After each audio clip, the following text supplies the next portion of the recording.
Hello and welcome to another Ukraine War Update Extra video with myself, Jonathan M.S. Pearce, on my channel, A Tippling Philosopher. I've been away for a day or so here I am getting back in the seat, in the driving seat. What are we going to start with today? We're going to look at the Ukraine war. Captured Russian documents reveal Moscow's 10-day plan to take over the country and kill its leaders. This is a report by, in this case, Sky News, but detailing a report by the Royal United Services Institute, which is a UK military think tank. This is confirming basically certainly what I've been saying, what many people have been saying all along, right at the beginning of this war. I mean, back in April, I wrote an article saying Putin can't win. And the reason he can't win is because he made a mistake in the very initial stages, because he planned a 2-day deposing of the Ukrainian government and then 10-15 days to clear it all up. And he was expecting that to happen really easily and for his troops to be welcomed with open arms and flowers by the Ukrainians, and that never happened. They didn't want them to be there. And so, given that wrong information, garbage in, garbage out, he's ended up in a war that he wasn't prepared to fight. It was originally a special military operation. I mean, literally, that was what this thing was. Hop in, do our stuff, change the government, control logistics, control infrastructure. Jobs are good.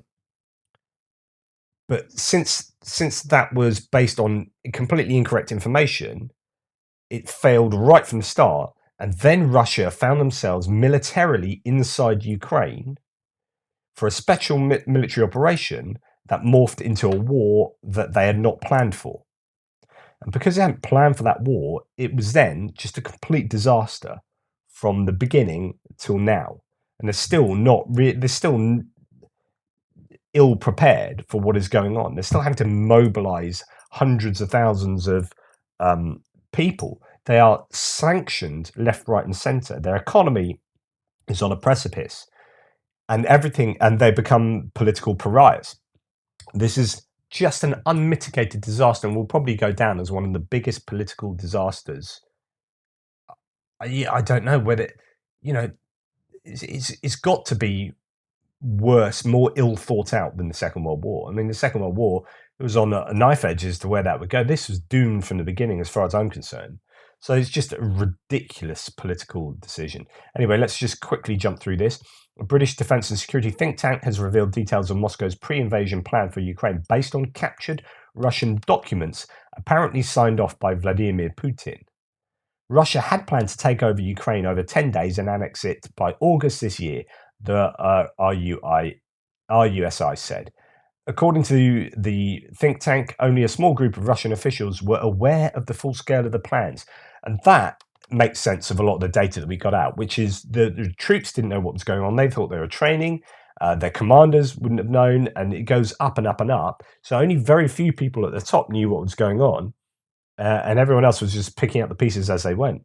It said even deputy heads of branches within the Russian military were unaware of the plan to invade and occupy Ukraine until days before the invasion began, and tactical military units didn't receive orders until hours before. Absolutely makes sense of the data. The documents also revealed that Russia planned to capture Ukraine's power stations, airfields, water supplies, central bank and parliament, and that Russian special services were tasked with killing the Ukrainian leadership. They appeared to assume Ukrainian government officials would either flee or be captured as a result of the speed of the invasion. Ukraine's intelligence community also believes Russia planned to use Belarusian airborne units to capture the Rivne and Khmelnytsky nuclear power plants. The invasion plan reportedly detailed plots to capture Ukraine's nuclear power plants in order to shelter Russian troops, gain control over the country's energy system, and potentially blackmail European countries with the risk of radiation pollution. Wow. So they plan to start the invasion with a massive missile and airstrike campaign against Ukrainian military targets. And the Royal United Services Institute added that Moscow would not target critical infrastructure such as power stations and railways because these were key to its plans to occupy the country.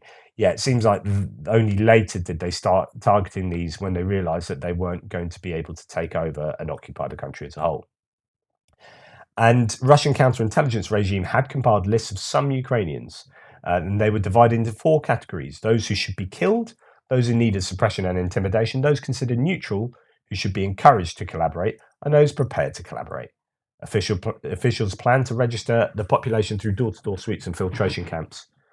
Russia also reportedly planned and coerced cooperation of regional governors and local authorities, and the FSB had been tasked with capturing local officials. Over time, it planned to bring teachers and other officials from Russia to start the re-education of Ukrainians, which of course they did do initially, and they probably still are doing in the presently occupied territories, which is, really insidious and horrible. That is entirely unsurprising. This is exactly what I've been saying right from the beginning. We've got evidence of this due to plans that were captured initially. They had parade uniforms in their BMPs, in their APCs and whatnot, and just the lack of knowledge of all the soldiers, so on and so forth. The fact that they only had rations for 5 days, the fact that they but everything pointed towards this was not going to be a war. This was going to be over within 5 days. Job done. Thank you very much. It failed, and here we are. Okay, what I meant to show you this the other day and forgot, only for the point of fact that it's interesting. Turkish donation of QPs. These are known as hedgehogs, I think, in their original language. I don't know why they particularly look like hedgehogs. Maybe they do. Who knows? Answers on a postcard. These are Turkish personnel carriers that I presume they're MRAP, so mine-resistant armored personnel carriers. And there are lots of them, loads of these. And actually, we've seen some of these in conflict. These are lined up in a convoy. Good to see Turkey providing a bunch of stuff for Ukraine to use. The Turkish military industrial complex seems to be in a good place at the moment. They're growing and becoming a really significant part of Turkey's economic landscape. Moving from Turkey to Germany, Germany gave Ukraine a new aid package. It included 7 Gepards, so lots of people have reported on this already. 100,000 first aid kits. They are looking to get Gepards from other places as well, interestingly. So these are refurbished German ones. Problem is they got rid of a lot of their. Someone was telling me in the comments thread. I really should dig that one out. But that's this. They've unfortunately scrapped a load of them over time. So they're having to go to other countries around the world that have some of these to see if they can get them off them. 100,000 first aid kits, 3 by the armoured bridge-laying vehicles, very useful. 8 surface drones. Yeah, they land drones.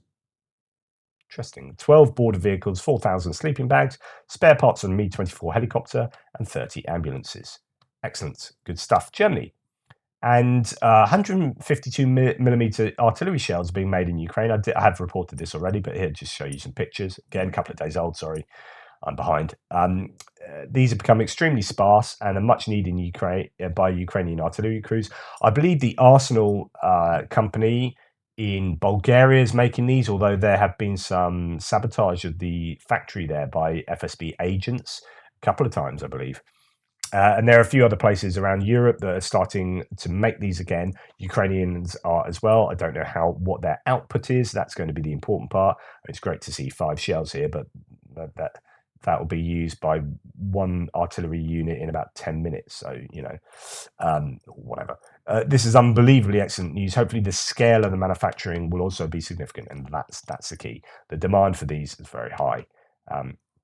Talking about Russian equipment, breakdown of Russian military equipment was shared by Grey Zone as a reaction to the earlier claim that the Russian army consists of 68% of modern equipment. The breakdown shows Russia is only fighting with Soviet vehicles and some modernizations. This is the claim. The Russians claim, oh, we've got loads of modern equipment. But the reality is, and we can see the reality with all the footage that we're getting off the front line, that they are not using modern equipment, that they are bringing stuff out of being mothballed. Maybe a few with modernizations, but using predominantly old equipment. I won't go through all of this, but it is really interesting reading. Let's just give you an introduction. And if in 2013 the level of modern equipment in the Russian army was only 16%, so they're claiming 68% now, in 2013 it was only 16% modern. Then during the implementation of state arms development program to 2020, the share of modern weapons increased 4 times and reached almost 68%. The Ministry of Defense continues to systematically re-equip and increase the combat capabilities of the armed forces in the Russian Federation. Just a load of bollocks. Let's figure it out together. For example, let's take an infantry battalion tactical group, or in the old way, a reinforced motorized rifle battalion. Such a battalion moves on a BMP, BTR, or MTLB. These are infantry fighting vehicles. So let's look at when all this equipment was developed and put into service. The BMP-2 was produced from 1980 to 2008. BMP-3 has been in operation since 1987. BMP-1s are also seen mainly as part of the LDPR militia, have been in operation since 1966. Actually, BMP-1s have been brought out all over the shop. There are some upgrades to these machines, but they are few and far between. MTLB has been in service since 64, BTR 80, 86, BTR 80A, 1994. Armored Car Tiger has been in service for almost 18 years, since 2005. So on and so forth. So it goes through all of this and then talks about the numbers and basically says Russians are using just a whole load of old stuff. You think about their T-90 tanks, you know, the much heralded T-90 tanks. There are hardly any of them, comparatively speaking, being used. And the Russians know this because everyone knows how much corruption is going on in the Russian armed services, and their trillions of rubles have gone astray. And this manifests itself in the fact that they don't have this modern equipment, even though they know they should have it. That money has been spent elsewhere and not on the kit that they so desperately need right now. You know, here it says of the T-90, we will not discuss a T-90M due to the small number of them in the troops. T-90 in tank troops since 1992. There's modernization T-90A from 2004 to this day. So on and so forth. They have some of those, just not very much. And even those are old compared to the T-14 Armata that they claim is this great thing, but it hasn't actually been put into serious production, still really only exists in prototypes. We saw that one on the training field recently. Anyway, it's not modern equipment. Right, now, let's support that with a really interesting thread by Trent Zelenko. This video showing a Russian position recently taken by Ukraine. The video concentrates on the tracked vehicles. There's a lot more there if you look at the truck between them, Russian fuel trucks. So this is a case of this is a case of concentrating on the little things, like I always talk about. Concentrate on the little things, and you'll find out an awful lot of bigger stuff. So here we have this base that only had a few bits of kit. Here we've got an SPG, a tank. So the guy with the camera is more interested in sort of the tank and whatnot. But that fuel truck there is what Trent Zelenko is going to talk about. And this is just, you know, random base. You've got a Russian fuel truck. Okay, whoop-de-woo. This fuel truck. I've gone out of my way to make a big fat hairy deal about Russian fuel trucks for months. And in particular, the fact of how Russian troops don't value fuel trucks anywhere near the operational and strategic value they represent for the Russian army. In other words, these are undervalued by the Russians themselves. This don't care much about fuel truck logistics attitude of Russian troops was underlined in the withdrawal from Kyiv. That's why the truck in that photo clip is important. It's a 1967 ZIL 131 family fuel truck. Not family fuel truck, ZIL 131 family fuel truck. You're not going to get Russian families driving on their holiday. Shut up, Pierce. The photos of the truck type in question below come from a UK sales website. No Soviet truck outside of Mayday Parade ever looked that used car salesman shine good. So here's an example of one that's been polished up, and you can see in the UK. That ZIL fuel truck of the same age cohort as this T-62 tanks showing up in Ukraine. Russia is reaching back to late 1960s to recondition 55-year-old vehicles for fuel truck replacements. We go back to what the point we were talking about before. They do not have modern equipment. A couple of things fall out from that flaming datum. First, changes in Russian senior commanders haven't and can't make Russian soldiers care about the logistics of its own army. The Russian army's social system of theft and corruption will not be fixed in this war, nor will it be for decades afterwards. The US Army took 20 years to reform itself after the corruption of the Vietnam War in a society far friendlier to the hard truth. So this is the idea that the Vietnam War exposed a bunch of corruption in the US military that then took 20 years to sort out and to reform. But that's not the society we're seeing in Russia in 2020. There's no kind of official recognition of the corruption, even though everyone kind of knows it's there. This is the Varanyo that the Perun's video talks so eloquently about. Corruption, you know I'm lying. I know that you know I'm lying, and you're going to lie to your seniors. And this then excuses all the corruption and the money we're all getting out of this system. Second, the Russians are hurting far worse with fuel tank logistics than they are with replacement tanks, per this report. Uses a report to support his point. The following is a quote from a 1984 CIA logistical report. This is from 1984 and things haven't changed. The logistic build-up lagged nearly a decade behind the build-up of combat forces and weapons systems, creating for a time the impression that the Soviets did not plan to maintain a substantial logistic capability in peacetime. That impression has been erased by the steady expansion of logistics over the past decade. For example, since 1977, the capacity of ammunition depots has nearly doubled. Since the early 1970s, equipment pre-positioned for mobile medical and maintenance units has doubled. Since 1978, the introduction of Kamaz trucks has increased the lift capacity of active non-divisional motor transport units by about 60%. The CIA report later expands further on the details of the deployment of Kamaz truck type in East Germany-based Soviet army, which is why that reconditioned 1967 ZIL fuel tank is bloody important. The CIA said in 1984 that the Russian truck fleet modernization was a decade behind its tanks, AFVs, and self-propelled artillery, and it marked the 1978 introduction of the Kamaz in East Germany as when that build-up in logistical vehicles kicked off. So what he's saying here is this 1984 CIA report said, right, Russians have these tanks, but their fuel logistics and other kind of logistics are lagging behind that by 10 years. So as a result, the Russians kind of realized that and brought out this Kamaz truck in 1978. But still, that is representing being behind the curve.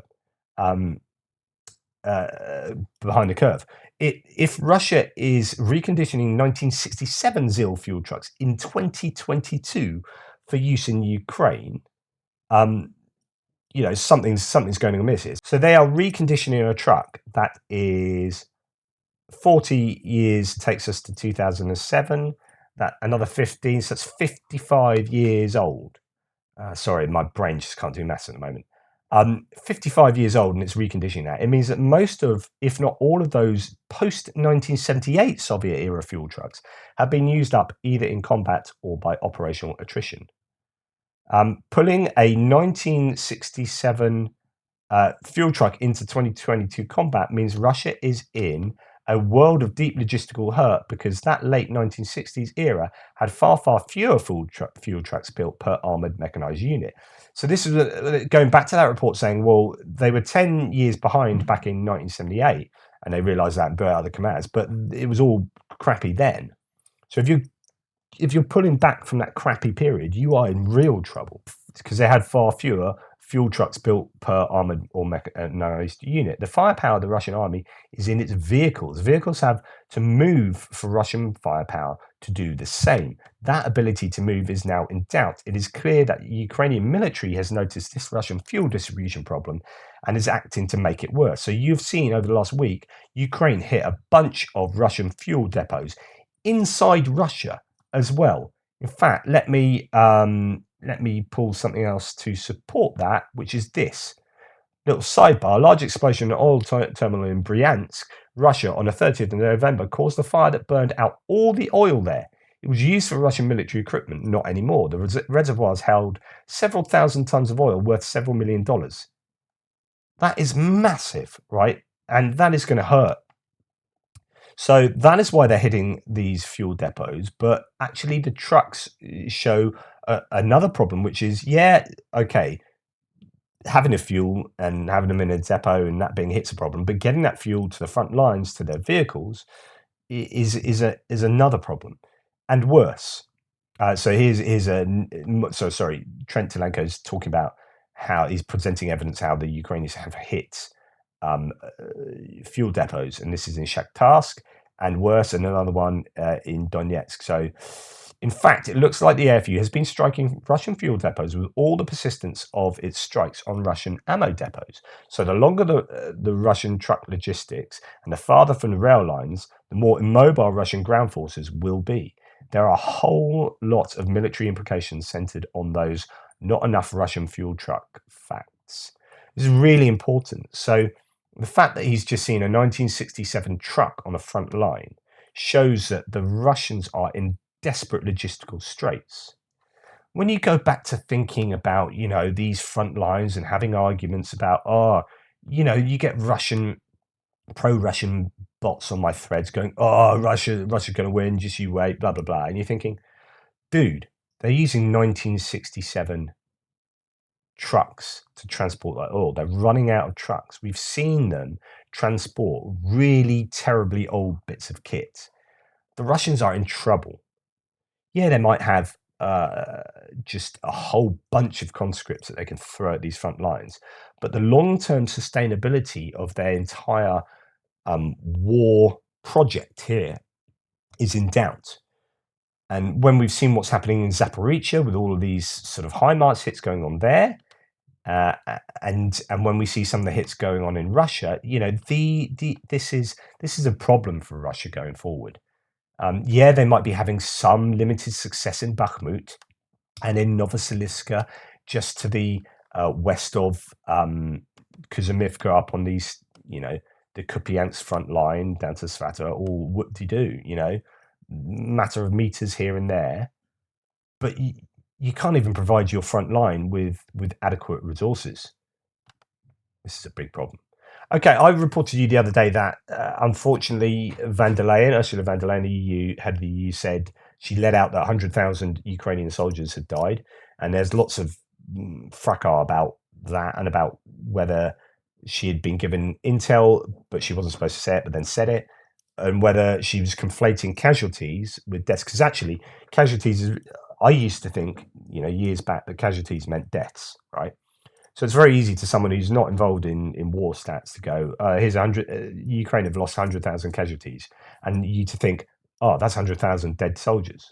No, casualties are dead and wounded. And in fact, apparently also can include deserters and MIAs, missing in action. So, it's easy to make mistakes, I guess. Or at least it shouldn't be for leaders. Alexei Arestovich named the number of dead Ukrainian soldiers after today's mistake by Ursula von der Leyen in her speech. He reports that there are a little more than 10,000 of them. This applies to all defense forces. Now, he's obviously going to be giving the Ukrainian side of things and being very pro-Ukraine. This is going to be Ukrainian propaganda. But the reality is, one imagines the reality is going to be somewhere between 10,000 and 100,000. I don't know where that is. There have been reports that there are 100,000 casualties from other places. How many of them are dead? Other reports saying that the Russians have more dead, similar number of casualties, but the Russians have far more dead, and that could be because of their medical provision on the front lines, so on and so forth, and conditions. But even with that number being presented, so now we've got two numbers, I'm still none the clearer as to what the actual death statistics are. Final thing, imagine if this was being debated on a UK television channel during the Iraq War or something.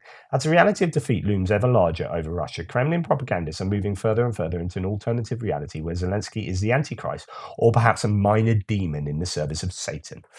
Important to note that this is mainstream Russian TV. I mean, it's just utter nonsense.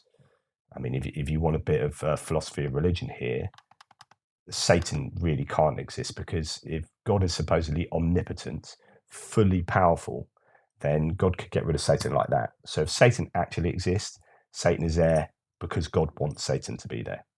And if Satan is doing anything, Satan is doing it because God wants Satan to do anything.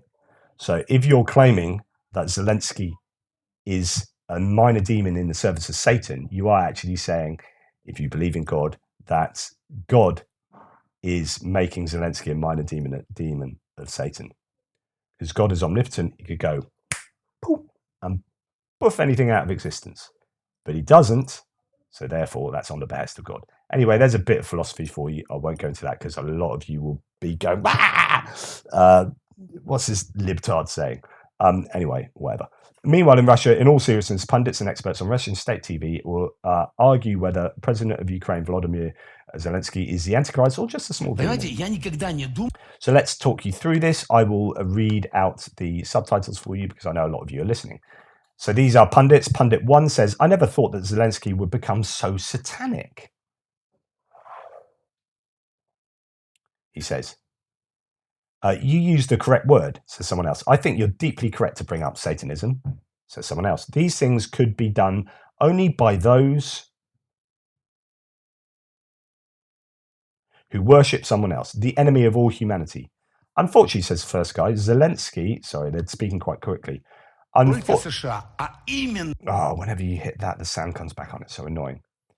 Unfortunately, Zelenskyy and his politics have support not only from the West, but this is happening in Ukraine, solely because of the US support. This is a catastrophe, simply a catastrophe.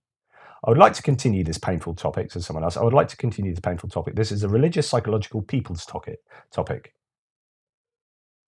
By the way, it's worth remembering here that Russia used to have atheism as a state kind of religion, if you like.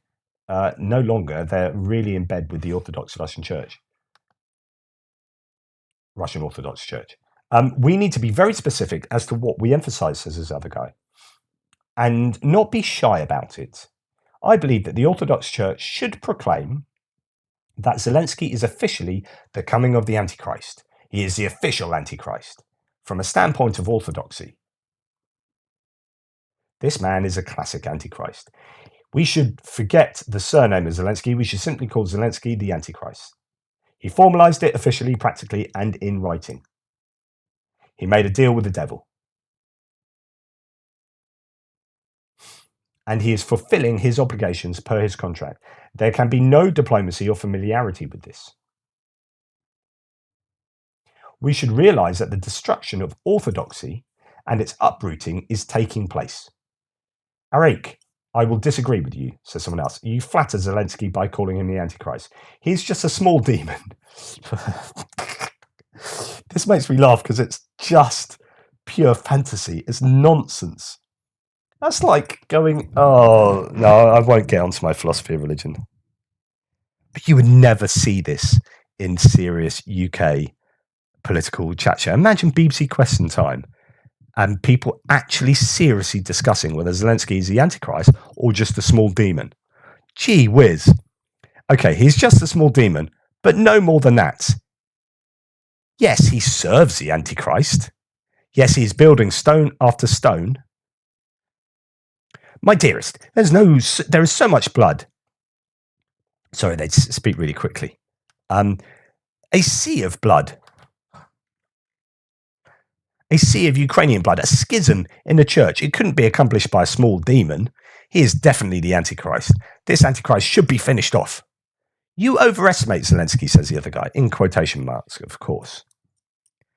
So we have two guys being seriously entertained about whether Zelenskyy is the Antichrist or just a small demon. Utter nuts. These guys are bonkers. They shouldn't be on national TV, and yet they are.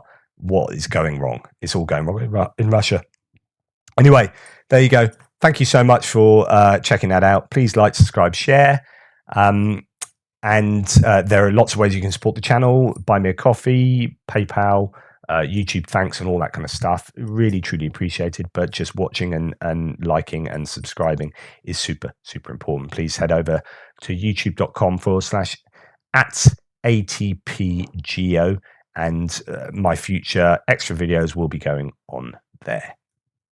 See you tomorrow.